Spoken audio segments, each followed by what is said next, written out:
service dog etiquette, a lot of it is the normal no touch, no talk, no contact, no eye contact, no photos, anything like that, but some of it does go a little more in depth. Okay, so our first thing that I'm going to talk about is photos.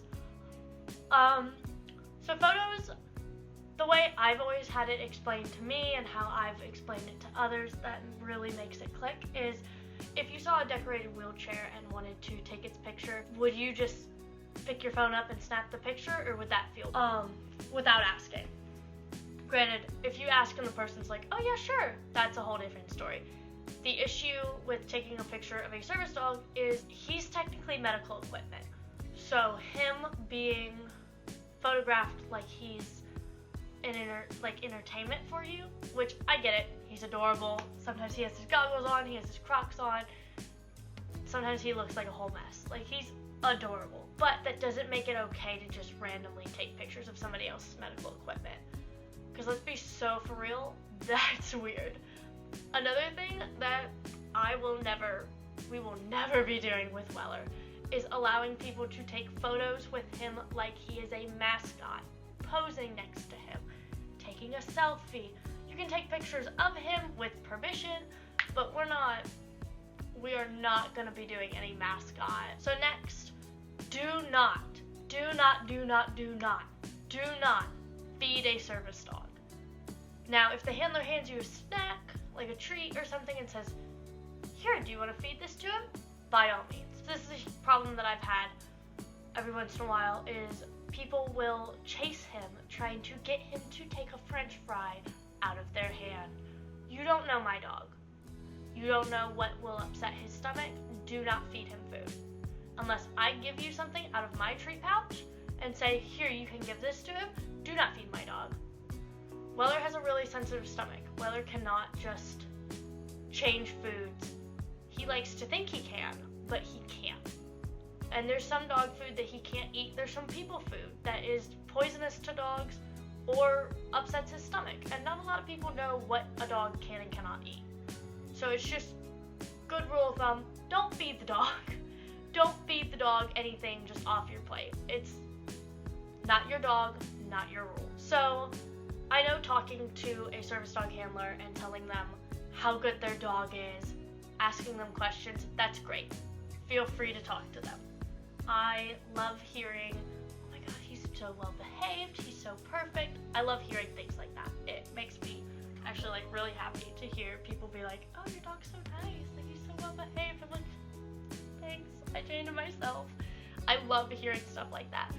However, please don't come up to people and tell us your dead dog stories.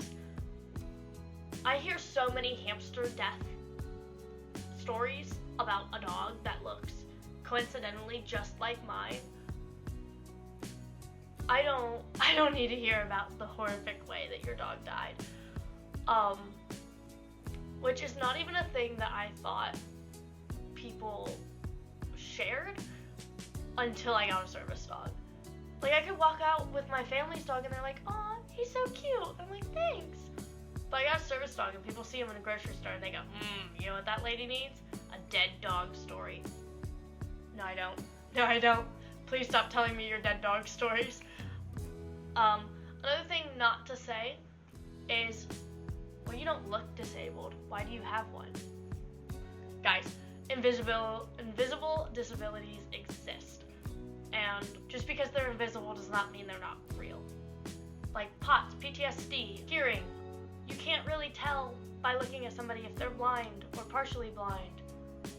Like, you can't tell these things. So you don't need to walk up to somebody and go, well, you don't need a service dog. You don't look disabled. You're not my doctor. No, thank you. We don't need to do that. Also, along those lines, I don't owe you.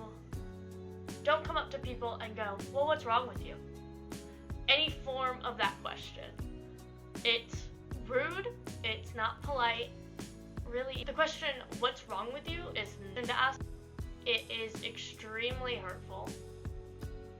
Nothing's wrong with me just because I have a service dog. you can ask me, what does he help with? And I can give you an answer, but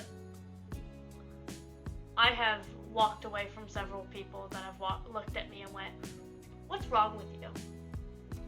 Because if you're gonna be that rude when you're, which, like, I get it, you might just be curious, like, honestly, genuinely to God, curious about what he's for, but there's better ways to say it. And I have walked away from people that have looked at me and went, what's wrong with you? Why do you even need him?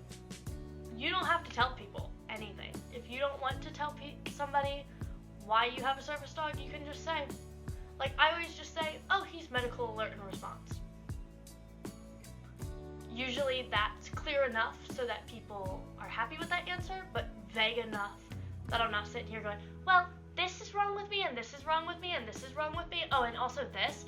Oh, and I also think that I have this. It hasn't been confirmed yet, but we're working on it. There's no need to tell everybody what exactly is wrong with you. You can just give them a vague answer, and most of the time they're happy with that. Please don't chase me. I literally told my roommate, yeah, sometimes people chase me because they want to pet my dog, and I keep telling them, no, he's working, like, I'm really nice. And she's like, surely people don't actually chase her. So I, like, just finished telling my roommate that sometimes people chase me, and she's like, surely people don't actually chase you. And we go into Old Navy to buy jeans because I was going to a theme park and I wanted new jeans. And so we walk in, and this older lady, we're passing her, we're at the jeans wall, and we're passing like this, and she whispers at me, allegedly, I didn't hear her, can I pet your dog? I didn't hear her, so I didn't answer. Tori heard her, and Tori goes, oh no, he's working right now, thanks for asking though, like, super nice, super, like, tells her no, very nicely, tells her why she said no, and we move on, and we're just hanging out. The lady then finds me again as I'm walking back from trying on the jeans because I didn't know what size I was. And none of them fit, so I was coming back to get this next smaller size. And as I'm coming out, she chases me, and goes, can I pet your dog? Still whispering. Does not raise her voice above a whisper. And I tell her yet again, no, thank you though. And then I grab my jeans, go back, and as I'm going back, I pass her again, and she goes, excuse me, can I pet your dog? Again, for the third time, I pretend like I don't hear her, and I just keep moving, because you've been told no twice. And she turns to her husband and very loudly goes, I know she could hear me. She's ignoring me. So just don't chase us. It doesn't get you anything. You don't get, like, rewarded for all of your hard work of chasing down the service dog girl. No. Which leads us into no means no. If I tell you no, or someone I'm with tells you no, there's no need to try again. The answer is no. It's not gonna change. I hate to say it. No means no.